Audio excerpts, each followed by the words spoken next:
సాధారణంగా మన ఛాంపియన్లు దేశానికి పతకాలు గెలిచినప్పుడు ప్రధానమంత్రి వారిని అభినందిస్తారు. కానీ మన ప్రధాని నరేంద్ర మోదీ గారు వాళ్లను అభినందించడమే కాదు, వాళ్ళకి ఒక స్పెషల్ హోంవర్క్ కూడా ఇచ్చారు. ముఖ్యంగా మన విమెన్ ఇన్ బ్లూ మహిళా క్రీడాకారిణులకు ఆయన ఇచ్చిన ఈ సందేశం ప్రతి ఒక్కరి హృదయాన్ని గెలుచుకుంటోంది. మన ఛాంపియన్లతో మాట్లాడుతూ మోదీ గారు ఇలా అన్నారు: మీరు ఈ దేశ యువతకు గొప్ప స్ఫూర్తి. మీ విజయం మీ చేతిలో ఉన్న ఒక పెద్ద శక్తి. దాన్ని మీరు సమాజానికి తిరిగి ఇవ్వాలి. आप लोग बहुत मोटिवेशन कर सकते हैं, क्योंकि आपके साथ सफलता का ये बहुत बड़ा आपके पास ताकत आपके हाथ में है.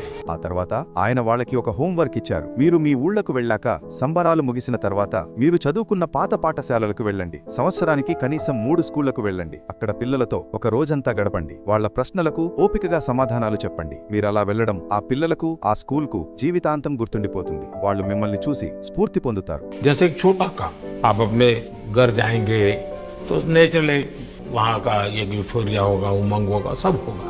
लेकिन कुछ दिन के बाद अपनी स्कूल में जाए, जिस स्कूल में से आप पढ़ के निकले, और एक दिन बस स्कूल में बिताए, बस बच्चों से बातें करें. वो आपको ढेर सारे सवाल पूछेंगे, बहुत सारे सवाल पूछेंगे, और आप जो भी सहज लगे उनसे बातें करिए. मैं समझता हूँ कि वो स्कूल भी आपको याद रखेगा और वो बच्चे जीवन भर आपको याद रखेंगे. तो फिर आप एक 3 स्कूल सिलेक्ट कीजिए. साल में जब भी मौका मिलेगा 1 डे 1 स्कूल, 3 स्कूल करें एक साल में.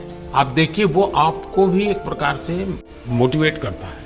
आप तो उनको मोटिवेट करते हैं, वो भी आपको मोटिवेट करता है. ఆయన ఇక్కడితో ఆగలేదు. ఫిట్ ఇండియా ఉద్యమం గురించి ప్రస్తావిస్తూ మన దేశంలో ఊబకాయం ఒక పెద్ద సమస్యగా మారుతోంది. దానికి ఫిట్నెస్ ఒక్కటే పరిష్కారం. ముఖ్యంగా మన అమ్మాయిలు మిమ్మల్ని చూసి స్ఫూర్తి పొంది ఫిట్నెస్ ను తమ జీవితంలో ఒక భాగంగా చేసుకోవాలి అని ఒక అద్భుతమైన సందేశం ఇచ్చారు. ప్రధాని చెప్పిన ఈ మాటలకు మన క్రీడాకారులు కూడా ఎంతో స్ఫూర్తి పొందారు. సార్, మీరు చెప్పిన మాటలు మేము తప్పకుండా పాటిస్తాం. మాకు అవకాశం దొరికినప్పుడల్లా ఈ సందేశాన్ని ప్రజల్లోకి, ముఖ్యంగా పిల్లల్లోకి తీసుకెళ్తాం అని వాళ్ళు వాగ్దానం చేశారు. जो बोला हम याद रखेंगे फॉर श्योर. जब भी हमको मौका मिलेगा कि लोगों से बात कर पाए तो हम ये मैसेज जरूर पास करें.